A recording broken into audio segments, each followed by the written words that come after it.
If you're with me and like me at all, you want more. Not necessarily more out there, but more feeling of what you are experiencing. More of the experience. If it's gorgeous snowing like it is outside there, you want to feel the feeling of it.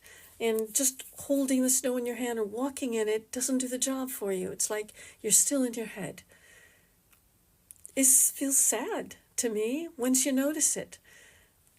How does it feel to you? It's nice not to have pain, but then the problem becomes as soon as you start to open up your heart, like you see a tree or an animal or a squirrel and you feel it, usually the first feeling that comes loose is sad, just because that's the one you've been holding back for so long, all subconsciously, not on purpose. This is such a thing that carries us through our lives on such a long-term level. It's sort of like that becomes our standard. That becomes our framework. And I've been talking about a framework life, a framework relationship, where it's nice and steady. It has some tethering. It's in order.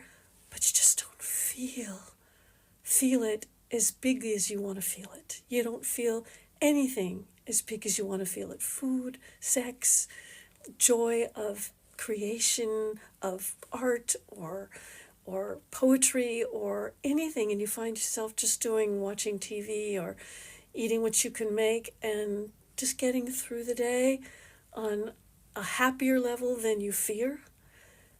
But it's not what you want. And I can tell you my story. I have been just lucky since birth. I had a really nice family. I had a nice upbringing. I had food on the table. I went to school. I had people who cared about me, and yet somehow over the course of my life daily I started to feel, and had always felt, totally not enough, not in any way attractive, not in any way hoping that I could ever have anything I wanted, to the point where I never had a dream as far as I know. I thought I'd be a teacher at some point when I left high school. That's the best I could do. Teach what? I had no idea. I was in drama class in junior high and I think in high school, and it was never like I was the best actress in town. It was just never like I was there as, really, really good and wanting to be part of the community, because the kids in the drama classes seemed to me to be more alive, more fun, more dangerous. This is how girls like me get attracted to, dangerous guys.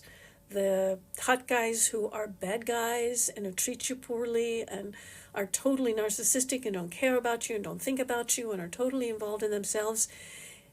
How we become people pleasers just because we're looking for life. We're feeling just held back by ourselves.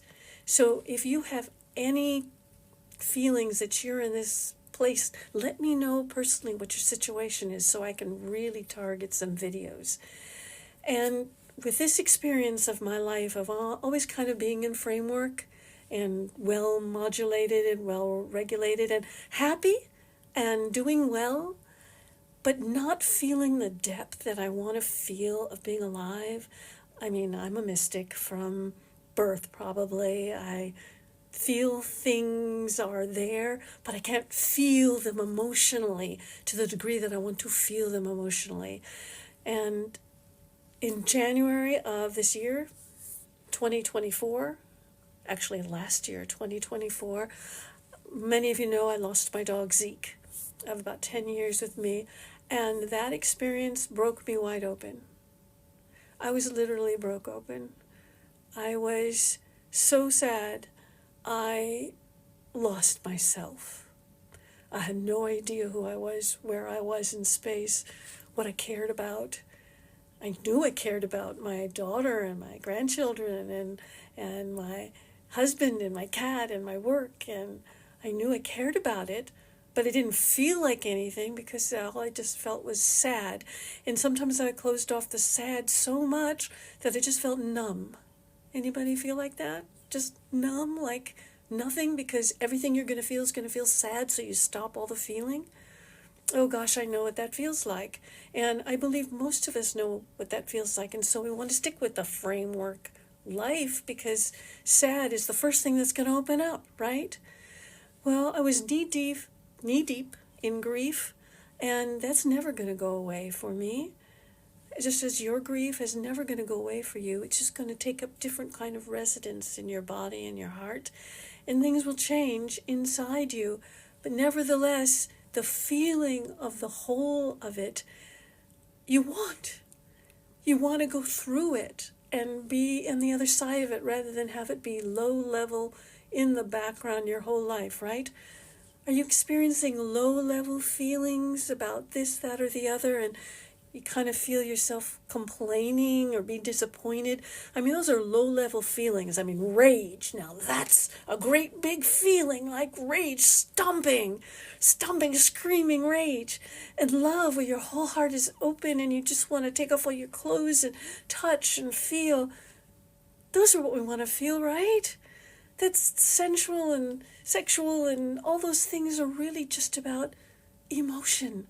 And for people who say that emotion is a concoction of the mind, I say, it may be true technically, but I don't go with it. Stay away from that. Emotions are like lifeblood for me, lifeblood. They are what makes me feel alive. They are what makes me feel like me. And again, I want to say, I want you to think in terms of not authenticity, because who judges authenticity? You're always being authentic. Different parts of you are showing up, that's all. Okay, but your deepest feelings, that's what you want to feel? Or do you just want to kind of be framework and safe? If you're like me, safe sometimes, but most of the time, give me the big, give me the full, give me the full bandwidth of feeling. I can handle it. And give me, if I can't handle it, the tools to handle it. So here is the toolbox of how to handle it. So we started with a little bit of breathing all the way. The idea is to not label yourself as people pleaser, not label yourself as codependent, but say, yeah, I suffer from codependency. I have that. I'm codependent. Yeah, I learned how to keep myself alive. And now I kind of want to see what that feels like and how I can let go of enough of what I have built for myself as an excellent codependent person, how I have built this safety net for myself, and let go a little bit, fall into the net, fall out of the net, see what it feels like to go for broke, to really be all in life. Instead of blaming yourself for being a people pleaser or being inauthentic or whatever that means, because it doesn't mean anything except to other people trying to describe other people. You are what's important. Your description of you, your description of what feeling feels like to you. So when I was grieving and in pain, I shut down. And one day I said to myself, I am not going to shut down. I don't like this feeling of being shut down. I'd rather cry all the time. And I just allowed it. I found places that I felt like triggered me to cry. The trees when I walked out into the woods area near me. The outside, the air, the being alone. Looking at the ceiling. Not always looking at pictures of Zeke. Sometimes I would shut down so much with pictures that because I couldn't handle it. It couldn't find the feeling. My framework just kept blocking me. So I realized it happened out of nowhere. I would just be standing there and looking at the floor, and all of a sudden, overcome with tears, with crying, with ugly crying for no reason. That's joyful. Think of it, your ability to let yourself in to yourself.